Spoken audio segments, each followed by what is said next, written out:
Our next speaker is Sanjay Garg, whose title is Badshah as the Caliph, Probing Caliphal Pretensions of the Mughal Rulers of India. And I expect to find that as interesting or more so than all the other papers.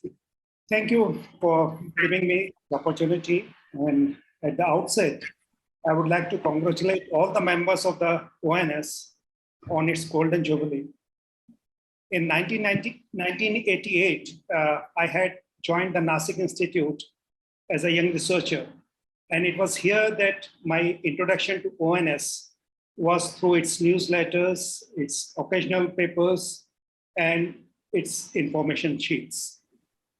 Over the years, I have come to know many of the contributors personally, and I'm delighted to see a few of them here present today. My foray into the Islamic numismatics was greatly facilitated by the magisterial work of the World of Islam, whose distinguished author, Michael Michener, is present here, and also by the numerous writings of Dr. Michael Bates, who is chairing this session.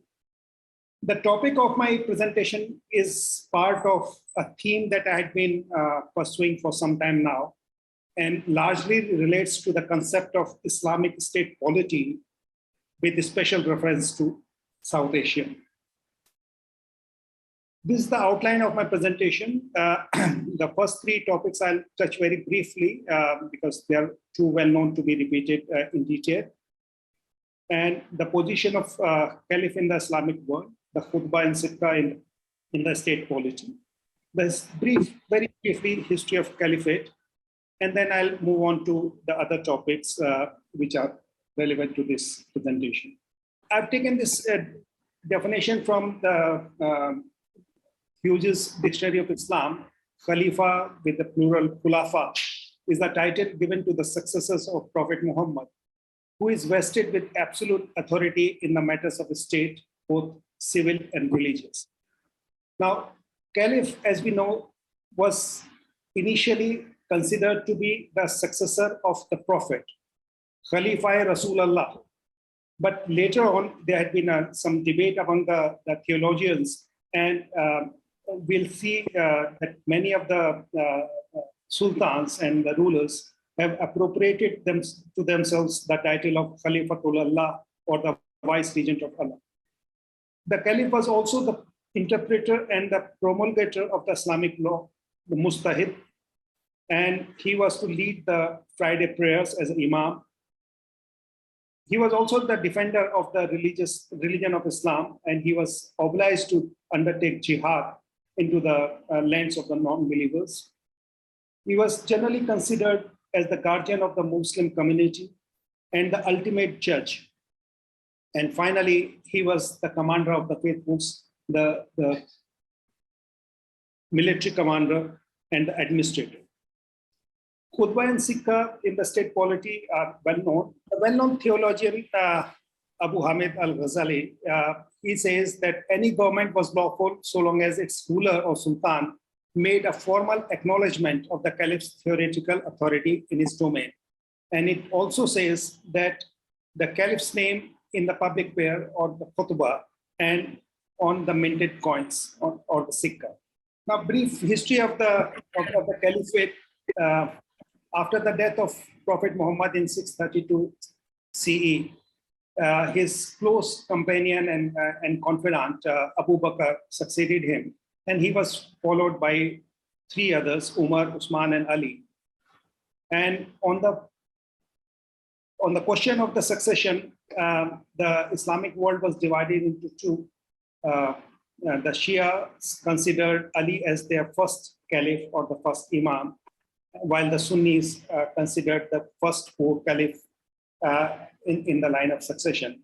But together they are known as Khalifa Rashidun, or the rightly guided caliphs. Umayyad, the short history of caliphate is discussed in this slide. The Umayyad who succeeded, who ruled from 7th to 8th century CE, they gave up a monarchical role to the caliphate, Khalifatul Mulki, and they were the first to assume the title of Khalifatul Allah, that is vice regent of Allah. They were succeeded by Abbasid, and whom the Mongols Halaku Khan had extinguished their line, and then for about 3 years there was no caliph in the Islamic world, and then the caliphate was revived at Cairo by the Mamluk sultans. And finally, in 1517, the Ottoman ruler Sultan Selim I conquered Syria and Egypt and assumed the role of the caliph. Talking about the extraterritorial allegiance of the pre-Mughal Muslim rulers of India to the caliph is a subject that I had been pursuing, as I said.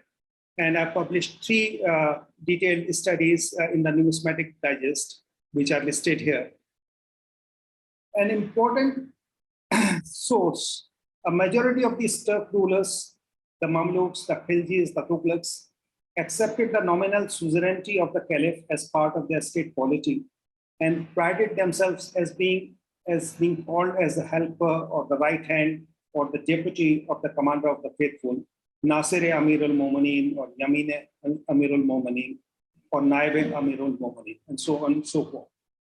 Their coins bear testimony to the symbolic relationship between the caliphate and the sultanate. However, during the rule of the 2 non-Turkic dynasties that assumed power in Delhi one after another, following the fall of the house of the Tughlaqs, namely the Sayyids and the Lodhis, the relationship between the sultans and the sultans of Delhi and the caliph was completely redefined. Apart from the sultans of Delhi, there were other sultanates on the Indian subcontinent, like the sultans of Bengal, Mathura, the Bahmani sultans, sultans of Kashmir, Khandesh, Malwa, Jaunpur, Gujarat. A majority of these regional sultans also paid their numismatic tributes to the Abbasid Caliph and titled themselves, like the sultans of Delhi, as helper, right hand, or the deputy of the commander of the faithful or the caliphs. However, at least in the 2 instances, the sultans appropriated the caliphship to themselves. The first example comes from the Khilji ruler Qutubuddin Mubarak Shah Khilji, who ruled from 1316 to 1320. And we know from the contemporary chronicles that he said that if there could be a caliph in Cairo, why not in India? And on his coins, the gold coins, we have the titles such as Al-Imam Al-Azam, the exalted Imam, Khalifa Rabbul Alameen, the successor of the Lord of the world, that's Allah, and Khalifatul Allah, the successor of Allah. He also used the title Amirul Mu'minin to himself. Amongst the regional sultans, we have got 2 examples from the Sultan of Mabar or Madura. The first example is from Jalaluddin Ahsan Shah, who also titled himself on his coins as Khalifatul Zaman, the Caliph of the age.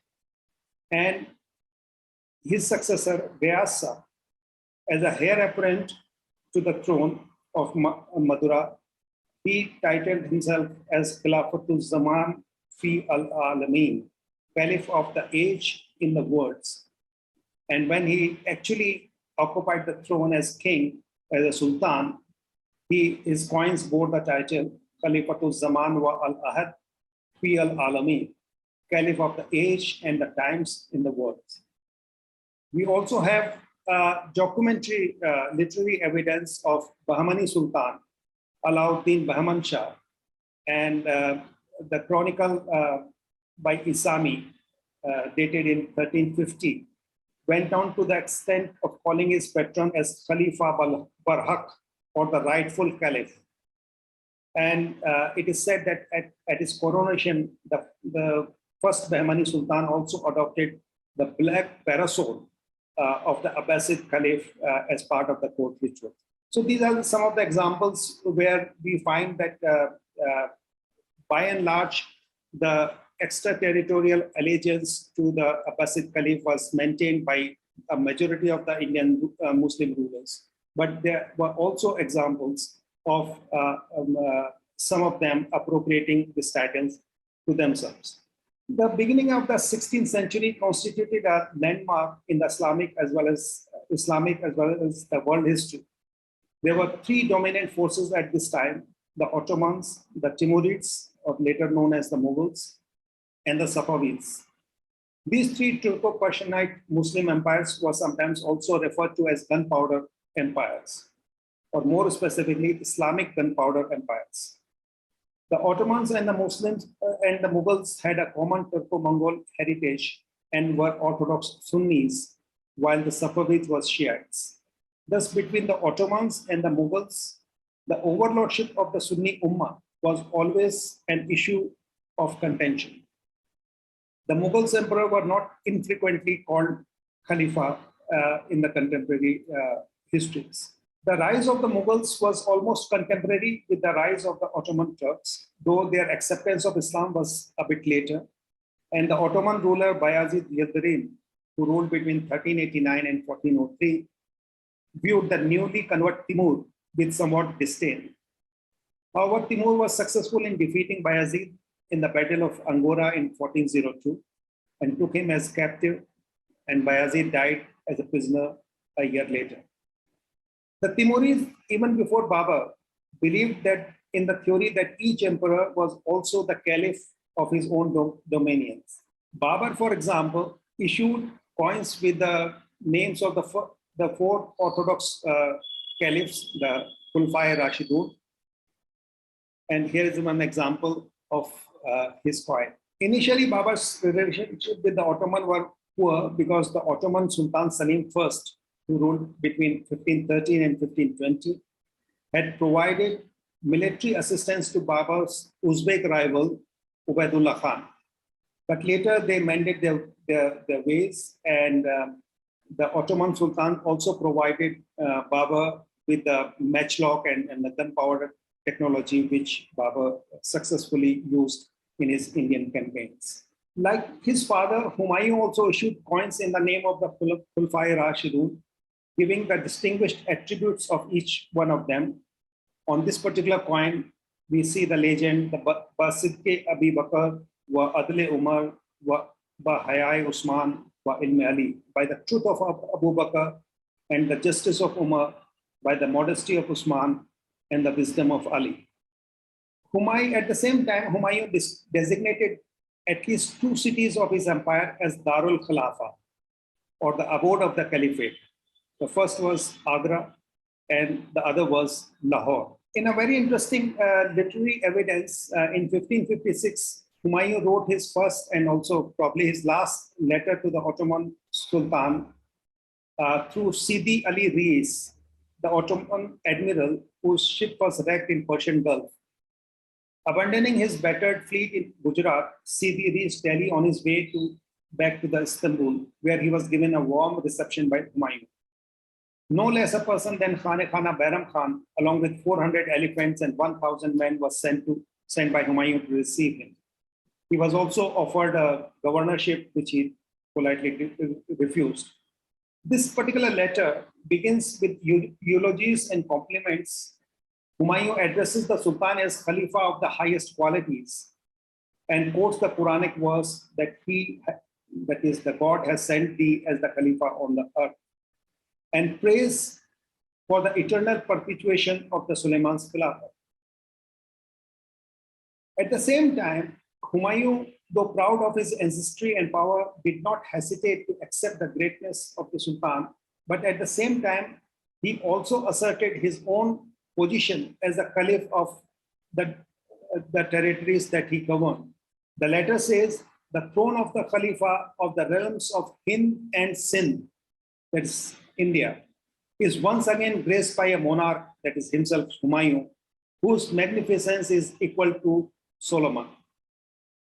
Now, we do not know how this letter was received by the Ottoman Sultan, as it was never acknowledged or answered. However, the fact that the coins do bear the testimony of Humayun's declaration of his seat as seat of his empire as Darul Khilafat attests to the claim of caliphship of Hind and Sindh. Akbar, who succeeded Humayun, had made no pretensions of concealing his attempt to declare himself as Caliph or Khalifa. In fact, there's a mosque in Jhajjar which has got an inscription where Akbar's name has been inscribed as Umdatul Khilafat or Pillar of the Khilafat. And we all know about the very famous mazhar or the decree which the ulema of Mughal Empire issued in favor of Akbar in 1579, in which Akbar was solemnly recognized as being the superior in his capacity as Imam-e-Adil or the Just Imam. The title which this mazhar gave to Akbar included Khalifatul Zaman, that is Khalifa of his age, Khalifatul Allah, Khalifa of Allah, and Amirul Mu'minin. Now, mazhar as such was a protest against the Ottoman pretensions. It not only maintained Mughal independence of the Ottoman Sultan as far as the temporal authority of which was exercised by the Ottomans, but also challenged the latest right to be the title of Khalifa. In Mughal histories, after 1579, after the date of this mazhar, the words Khalifa and Khilafat, not only with the reference of Akbar personally, but also his ancestors right from Adam. The word Khalifa is used even by the Orthodox Sunni Abdul Qadir Badayuni, who was very critical of Akbar, and also by his court historian Abul Fazl. And henceforth, the Mughal chronicles refers to their patron as Khalifa of the age, and the Ottoman sultans are simply referred to as Kaisar-e-Rum or Caesar of Rome, or Khwand-e-Rum or Lord of Rome, or simply as Sultan-e-Rum or the King of Rome. The Mughal court was characterized as Astane-Khilafat or the threshold of the Khilafat.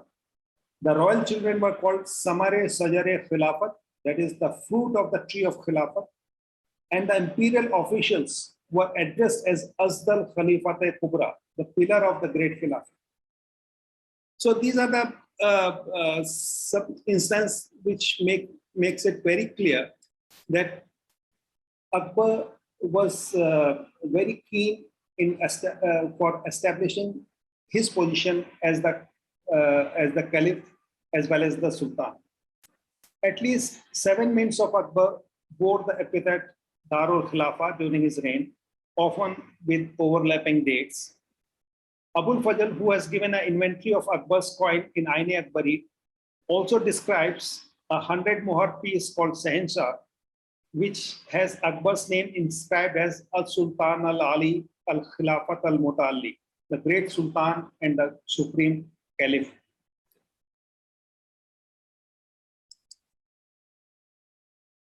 Akbar's successor, Jahangir, we do not find any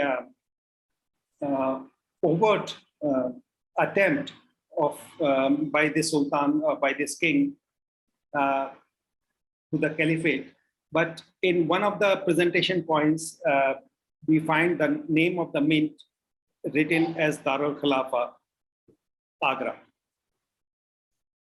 We are also told by one of his historians that at the time of his accession, Jahangir had assumed the title of Khalifa Ilahi, but that is a solitary, uncorroborated evidence that we have.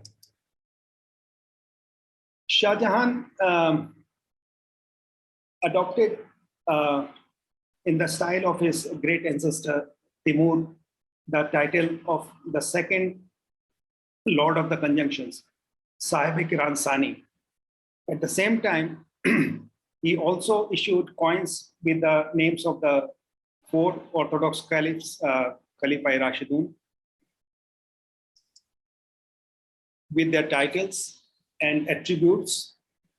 And 2 of his cities, the seats of the empire, first at Agra, and later when he founded a new capital at Delhi called Shahjahanabad, both bore the title Darul Khilafah. Apart from the numismatic evidence, we also have certain evidence from the inscriptions where Shah Jahan is called Shahenshah Khilafat Panah, the asylum of the Caliphate. And this particular inscriptions comes from Hindon from one of the mosques there. Aurangzeb also had two cities. It was in fact the continuation of the title which was given by Shah Jahan to Agra and Shahjahanabad. But interestingly, he also introduced a new title, a new epithet for the mint of Akbarabad, which is Agra, called Mustaqirul Khilafat, resting place of the Caliph. And this was introduced in the 28th year of his reign, somewhere around 1684 or 85. So here also we have evidence from the epigraphical evidence. There's a inscription from Kanchipuram in South India, which says Tar Khilafat Khusro Delhi Geti Sita. The ruler of Delhi, which is alluded to Aurangzeb. And during the Caliphate, during the reign of the great king of Delhi, the conqueror of the world. And the author of Miratul Alam uses the epithet Tumai Rashidin for Aurangzeb, which could be translated as the successor of the pious caliphs. And in another instance, on one of the seals, Aurangzeb is described as Amirul Momini. So with this evidence, we can debate this whole question of what were the pretensions of the Mughal rulers as to appropriate the title of the head of the temporal head of the Sunni Ummah, especially with relation to South Asia. So Humayun was the first Mughal emperor to assert his claim to the caliphship of his Indian domains. He called himself Caliphate Hind wa Sindh. Akbar substantiated his claim as the caliph of the age by obtaining the mazhar from the ulema. Jahangir did not make any overt attempt to claim caliphship. Shah Jahan prided himself as being called the Caliph, Khalifa al-Zaman, and Aurangzeb and all other later Mughals merely continued the tradition of being called the Caliph and designating their seat of administration as Dar al-Khalifa and Mustaqirul Khalifa. So I'll stop here and wanted to thank Zeno.ru for all the images that I've used in this presentation. Thank you very much for an extremely interesting and detailed account.